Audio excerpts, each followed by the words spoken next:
Good morning बेटा।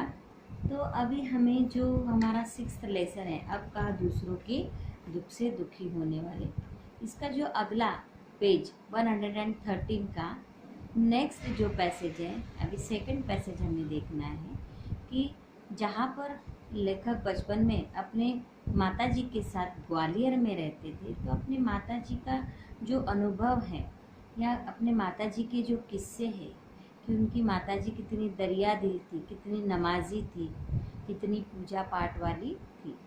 तो यहाँ पर लेखक कहते हैं कि मेरी माँ कहती थी, सूरज ढले आंगन के पेड़ों से पत्ते मत तोड़ो, पेड़ रोएंगे। दिया बत्ती के वक्त फूलों को मत तोड़ो, फूल बद्दुआ देते हैं। तो उन्होंने अपने माताजी की बात कही है कि हम क्या करते हैं, शाम को फूल तोड़ते हैं या पत्ते तोड़ते हैं, है ना, भगवान को चढ़ाने के लिए तुलसी के वगैरह पत्ते तोड़ते हैं। तो यहाँ पर लेखक ने बताया है कि मेरी माँ कहती थी कि जब बत्तियाँ लगाते समय शाम को कभी भी पौधे के या पेड़ के पत्ते या फूल मत तोड़ना, क्योंकि उनको भी जान होती है, वो क्या करते हैं, बद्दुआ देते हैं। तो यहाँ पर बेटा ये जो फर्स्ट 2 लाइन है ना, इसमें आपका क्वेश्चन है, क्वेश्चन नंबर क का दूसरा देखो कि यहाँ पर क्वेश्चन पूछा है कि लेखक की माँ किस समय पेड़ों के पत्ते तोड़ने के लिए मना करती थी और क्यों। तो लेखक की माँ सूरज के ढलने के बाद पेड़ों के पत्ते तोड़ने से मना करती थी। उसे लगता था कि उस समय पत्ते टूटे तो वे रोते हैं और तोड़ने वाले को बद्दुआ देते हैं, है ना। दरिया पर जाओ तो उसे सलाम किया करो, वह खुश होता है। तो इस प्रकार से अगर हमें पानी, किसी भी पानी की जगह पर हम जाए, चाहे वो नदी हो, समंदर हो, है ना, तालाब हो या छोटा सा कुआं हो, तो सबसे पहले पानी को क्या करना चाहिए, सलाम करना चाहिए, है ना। क्योंकि आपको मालूम है पानी की शक्ति कैसी होती है, पानी इंसान को क्या करता है, डुबो देता है। उसी प्रकार से लेखक की माँ कहती थी कि कबूतरों को मत सताया करो, वे हजरत मोहम्मद को अजीज़ है। यानी कबूतर क्या होते हैं कि वो भगवान के प्रिय होते हैं, उन्हें कभी सताना नहीं, क्योंकि उन्होंने उन्हें अपने मज़ार के नीले गुंबद पर घोंसले बनाने की इजाज़त दे रखी। कि हमेशा आप देखो मंदिर, मस्जिद, गिरजाघर में जाओ तो भगवान के ऊपर का जो गुंबद होता है, जो गोलाई रहती है मंदिर की, तो गुंबद पर हमेशा कबूतरों के घोंसले रहते हैं, यानी भगवान के ऊपर कबूतरों के घोंसले होते हैं। तो ये इजाज़त भगवान ने कबूतरों को दी रहती है, इसलिए उन्हें कभी क्या सताना नहीं।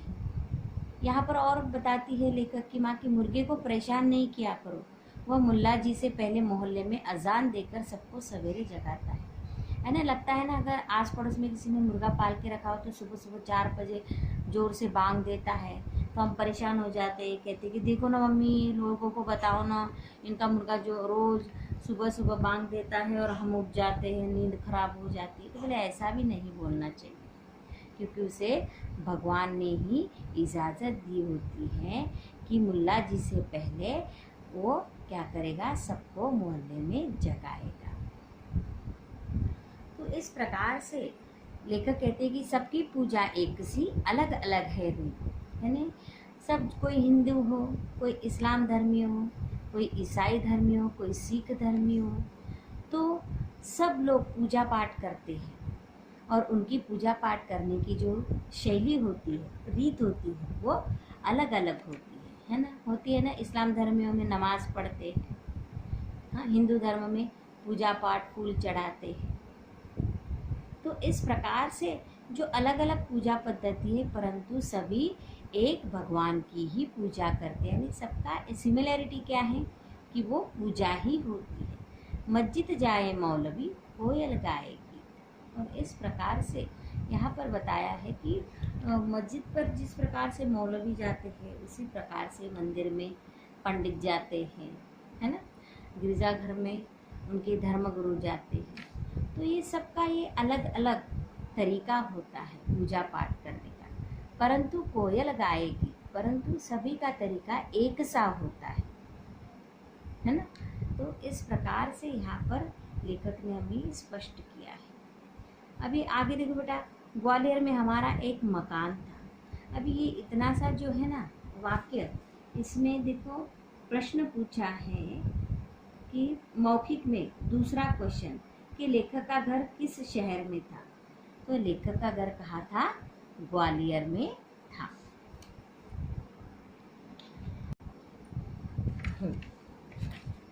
उस मकान के दालान में 2 रोशनदान थे। उसमें कबूतर के एक जोड़े ने घोंसला बना लिया था।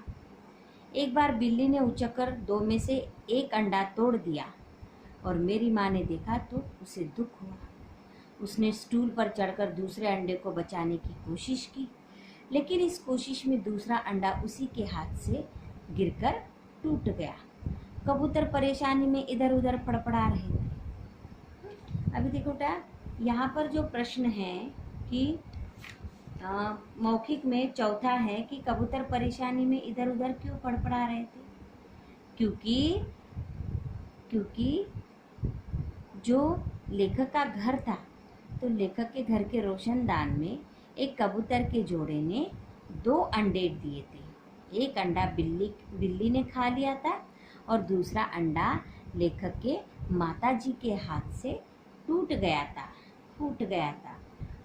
तो इस प्रकार से वो अंडे वो कबूतरों को नहीं दिख रहे थे और इसीलिए कबूतर परेशानी में फड़फड़ा रहे थे। तो बेटा ये जो 4th का मौखिक यहाँ से लिखना है तुम्हें। एक बार बिल्ली ने उचक्कर 2 में से एक अंडा तोड़ दिया, है ना, और फिर उसे अच्छा रखने के लिए, सुरक्षित रखने के लिए लेखक की जो माताजी थी, उनके हाथ से दूसरा अंडा टूट गया और इसी कारण उनके अंडे कबूतर के जोड़े को नहीं दिख रहे थे और इसलिए वो परेशानी में इधर उधर फड़फड़ाए थे। यहाँ तक है बेटा का आंसर। उनकी आंखों में दुख देखकर मेरी माँ की आंखों में आंसू आ गए। इस गुनाह की खुदा से मुआफ यानी माफ़ी कराने के लिए उसने पूरे दिन रोज़ा रखा। दिन भर कुछ खाया पिया नहीं, सिर्फ रोती रही और बार बार नमाज पढ़ कर खुदा से इस गलती को मुआफ करने की दुआ मांगती रही। और इस प्रकार से जब माताजी के हाथ से अंडा सुरक्षित रखते वक्त दूसरा अंडा भी टूट गया, तो उस वक्त उसे क्या हुआ, उसे बहुत गलती का एहसास हुआ, उसे बहुत दुख हुआ और वो देखकर उसके आंखों में आंसू आ गए। और इस गुनाह की माफ़ी मांगने के लिए उसने, माताजी ने रोज़ा रखा और दिन भर कुछ खाया पिया नहीं, सिर्फ रोती रही और बार बार नमाज पढ़ती रही और खुदा से अपनी गलती की माफ़ी मांगती रही। तो बेटा अभी ये जो क्वेश्चन नंबर क है ना, क का जो 4th है, लेखक की माँ ने पूरे दिन का रोज़ा क्यों रखा था? क्योंकि लेखक की माँ क्या थी, बहुत दयालु थी, नमाजी थी, धर्मभीरू थी। उसके हाथ से गलती से कबूतर का अंडा फूट गया था और इसी पछतावे के कारण उसने दिन भर का रोज़ा रखा तथा खुदा से अपना गुनाह माफ़ करने की प्रार्थना की। तो बेटा ये यहाँ से लेकर तो मुआफ़ा करने की दुआ मांगती रही। यहाँ तक ये जो है ना 4th का आंसर है, क के 4th का आंसर। आप अपने मन से भी लिख सकते हैं। ग्वालियर से बम्बई की दूरी ने संसार को काफ़ी कुछ बदल दिया है। वर्सोवा में जहाँ आज मेरा घर है, पहले यहाँ दूर तक जंगल था, पेड़ थे, परिंदे थे और दूसरे जानवर थे। अभी यहाँ पर लेखक बताते हैं कि ये तो मैंने ग्वालियर की बात बताई, लेकिन ग्वालियर से बम्बई का सफ़र, इसमें बहुत बड़ा अंतर है। और जिस प्रकार से मैं बचपन में जब बम्बई जाता था और आज जब मैं बम्बई के वर्सोवा में गया, तो मैंने पहला वाला बम्बई और आज वाला बम्बई दोनों में बहुत अंतर देखा कि पहले दूर दूर तक जंगल थे, परिंदे थे, जानवर थे। अब यहाँ समंदर के किनारे लंबी चौड़ी बस्ती बन गई है। अभी यहाँ ना जानवर है, ना समुंदर का किनारा दिख रहा है और ना ही जंगल दिख रहा है, बल्कि यहाँ क्या दिख रहा है, अभी समुंदर के किनारे पर लंबी चौड़ी बस्ती दिख रही है। इस बस्ती ने न जाने कितने परिंदे चरिंदे से उनका घर छीन लिया है। इनमें से कुछ शहर छोड़कर चले गए हैं, जो नहीं जा सके हैं उन्होंने यहाँ वहाँ डेरा डाल दिया है। तो यहाँ पर लेखक कहते हैं कि पता नहीं पहले जो जानवर मुझे दिखते थे जंगलों में, वर्सोवा में, तो अब वो कहीं नज़र नहीं आते। शायद वो कहीं तभी चले गए होंगे, क्योंकि जंगल ही नहीं है, या किसी के घरों में, या किसी के खिड़कियों के रोशनदान में, कहीं भी वो क्या किया होगा, उन्होंने उनका घरौंदा बसा दिया। तो बेटा यहाँ पर जो क्वेश्चन नंबर 2 का थर्ड जो है कि इस बस्ती ने न जाने कितने, देखो यहाँ से अंडरलाइन करना है कि इस बस्ती ने न जाने कितने परिंदे चरिंदे से उनका घर छीन लिया है, इनमें से कुछ शहर छोड़कर चले गए हैं, और जो नहीं जा सके उन्होंने यहाँ डेरा डाल दिया। तो बेटा इसका जो आशय है, यहाँ पर आशय पूछा है, तो हम आशय क्या बता सकते हैं कि लेखक के मुंबई स्थित घर के आसपास समुद्र के किनारे मानव की बस्ती बस गई है।